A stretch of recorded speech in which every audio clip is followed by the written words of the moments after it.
Hi, welcome everybody. This is Chris Petri. Thanks for coming by, stopping by. Today we're going to do a quick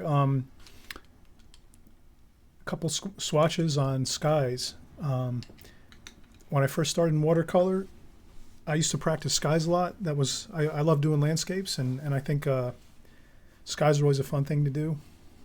How do you feel about skies? Do you challenge yourself by trying new ideas when you do your skies, adding clouds?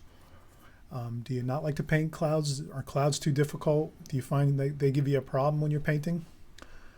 Well, here I'm just going to try to do a couple simple sketches of cloud ideas and sky ideas. I'm going to start at the top here and just do a quick little pencil sketch. And I'm going to do this miniaturized. Obviously, everyone paints in different sizes. I think when you're first starting out as a watercolor artist and drawing, it's good to start smaller. Not necessarily this small, but you can start this small. I think I practiced a lot like this when I first started. Because when it's smaller, your concentration is more focused on this area versus a larger sheet of paper as well. Watercolor is a very difficult medium, so if you are just starting out in watercolors, you'll notice that the water does really wild and crazy things when you start painting, and it dries fast, it splashes, it flows here, it flows there. Next thing you know, it can be maddening sometimes doing watercolors. So what I found is when I first started, I was kind of tending to do smaller sketches like this, which tended to just be a help. I think it just came natural to do smaller things like this at first. And then I always, after a couple of years or so, I started increasing the sizes of my paper, and then, made the realization that I need to have larger brushes if I'm going to do bigger paintings. So in any case, maybe I'm throwing too much theory. What do you think? In any case, let's try a couple different sky ideas. The first kind of real simple sky idea is just sort of putting a little bit of water onto the paper. And then just picking up some blue. I like to mix the blues up. So I'll add 3 different blues to this. Typically, skies are darker at the top and lighter at the bottom, so I'll use 3 different blues. French ultramarine blue, cobalt blue, and cerulean blue. So I'll use these 3 different blues, and I'll start off with the darker up top.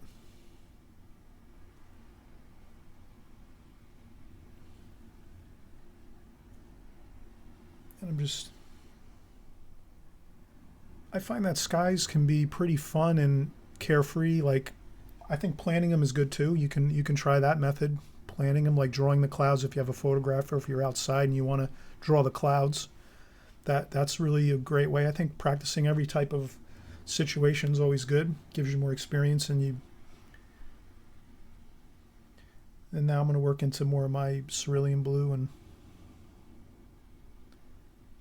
so this sky here is maybe not too much clouds, just more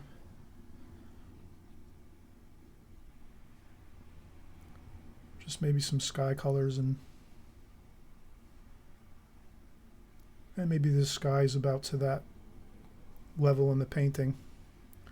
And this could be like your foreground. So for my foreground, I'll just go in with maybe a little yellow ochre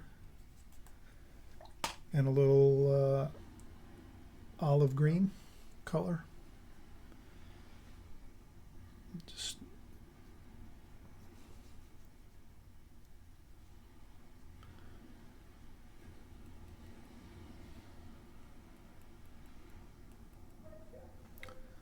okay, so that could be a real simple sky. Not too much clouds, nothing too technical. Just a simple little bit of water on the paper first, and then touching in some 3 different blue colors to give it more of an interesting dynamic as far as the colors. Now we'll just we'll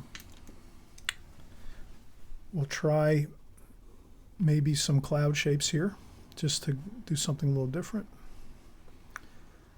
All right, so here maybe I'll do like a larger cloud there. Cloud shape there maybe. Maybe a cloud shape there and there. So here I'm just going with the idea that cloud shapes are, you know, larger at the top of the watercolor paper or your painting, and then as they start to trail into the distance, in the further distance away from the viewer, they're going to get smaller in shape. So these are more just simple cloud shapes. And then I'm going to go in and do the same thing. I'm just going into those same colors again. The French ultramarine blue, cobalt blue, which is a medium blue, and then cerulean blue, which is more of a lighter blue. So French ultramarine blue, cobalt blue, and cerulean blue. And then I'll start at the top with the darker blue. I'll go around the cloud a little bit.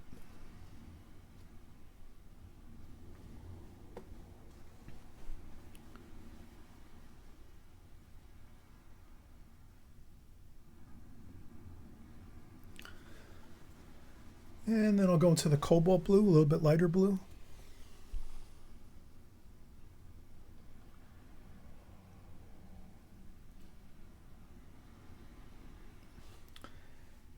And you can always go back in and touch in a little bit more color, a darker tonal value here and there, just to make things interesting. And then I'll go into my cerulean blue, the lightest blue of my three blues that I use. And we'll sort of work our way down this way.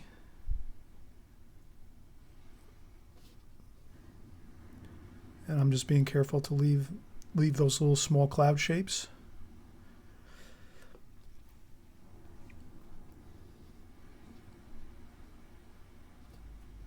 I'm using a pretty small brush here, very pointy, of course. This is a sable brush.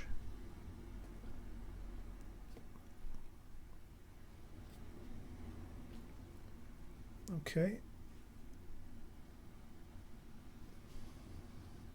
And then I went back into the darker blue a little bit just to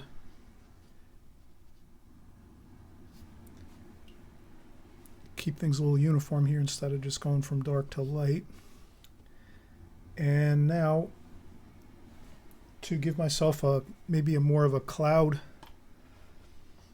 the bottoms of the clouds tend to have a little bit of a grayish color.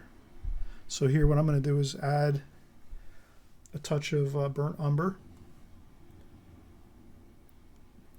to my blue colors. So that's really simple, just a tiny touch of burnt umber.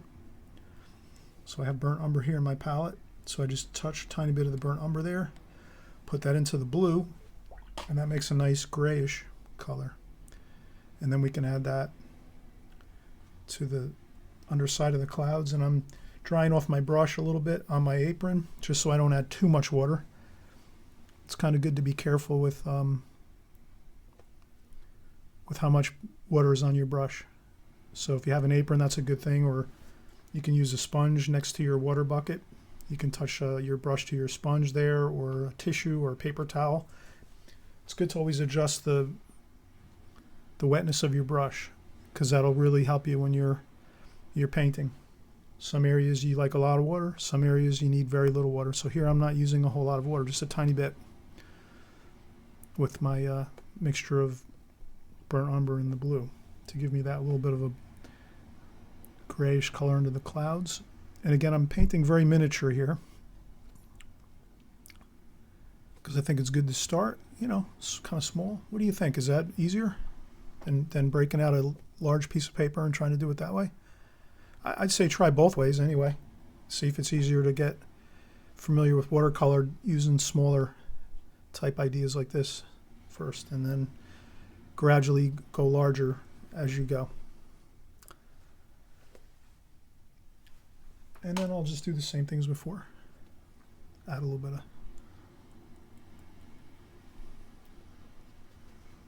just a little bit of earth tones to get the feel of the ground.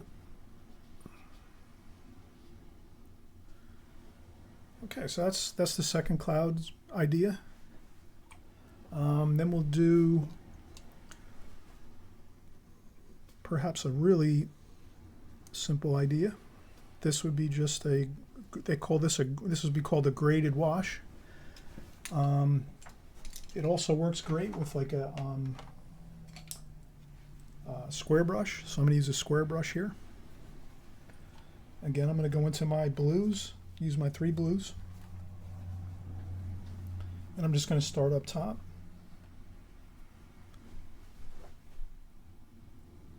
And go across, just one nice stroke across the top. And then some cerulean blue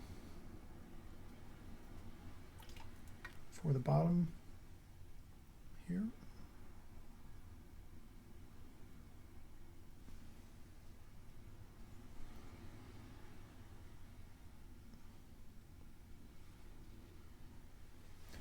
That's a quick, simple sky. Nothing fancy whatsoever, as you can see. And I might add a little bit of burnt umber to the blue, just to give it a little variation.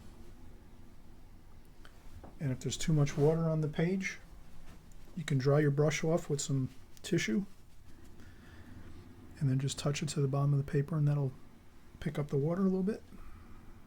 Like that. That's a really simple sky, just with a flat brush, and it's not as interesting maybe as this, but it's still a great sky if you want to just have a real simple sky and then do something more technical here. Sometimes a nice simple sky like this works great in a painting, and sometimes you can use a more technical looking sky, and those look great too. And I'll do one more.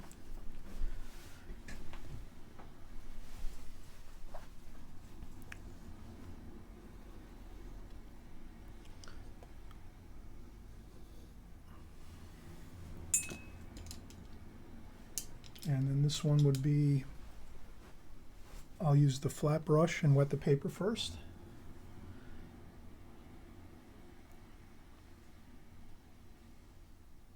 Okay, so I've wet the paper with just some water.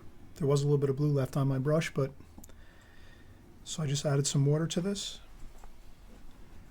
And then I'm going to go into the French ultramarine, cobalt blue, cerulean blue. I'm just going to mix it all together, maybe a little bit of burnt umber in there. And then just touch here and there.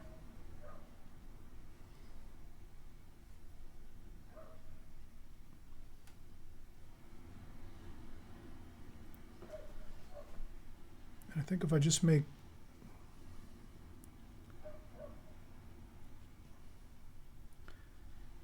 do random marks on the paper or spots of color, going larger at the top like we did up here, but just sort of being a little more carefree and having just a little more fun and not being so detailed about it, you can sort of see you can get some nice, cool, interesting cloud shapes by just doing the wet into wet method. And then you can add some more straight lines on the bottoms of the clouds perhaps, and then maybe a little bit of tissue to lift out a few spots. And that can be a sky too. And then adding a little color down here just to give us some finishing touches there. Okay guys, I hope you like this cloud exercise. I figured I'd throw in some nice technique type videos here for you if you're picking up watercolors for the first time and you're trying out new and different things. Hope you enjoyed this, guys. Thumbs up if you like, and we'll see you on the next video. Bye bye.